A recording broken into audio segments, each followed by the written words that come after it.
சொல்லும் பொழுதே வெளிப்படுவே. நீ வெயில் நான் குயில், உன் வருகை பார்த்துதான் நான் இசைப்பேன். நீ உடை நான் இடை, உன்னை உறங்கும் பொழுதும் நான் உடுத்திருப்பேன். நீ பகல் நான் ஒளி என்றும் உன்னை மட்டும் சார்ந்தே நான் இருப்பேன்.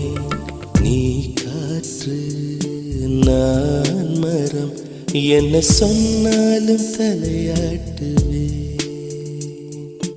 நீ மழை நான் பூமி, எங்கு விழுந்தாலும் ஏந்திக் கொள்வேன்.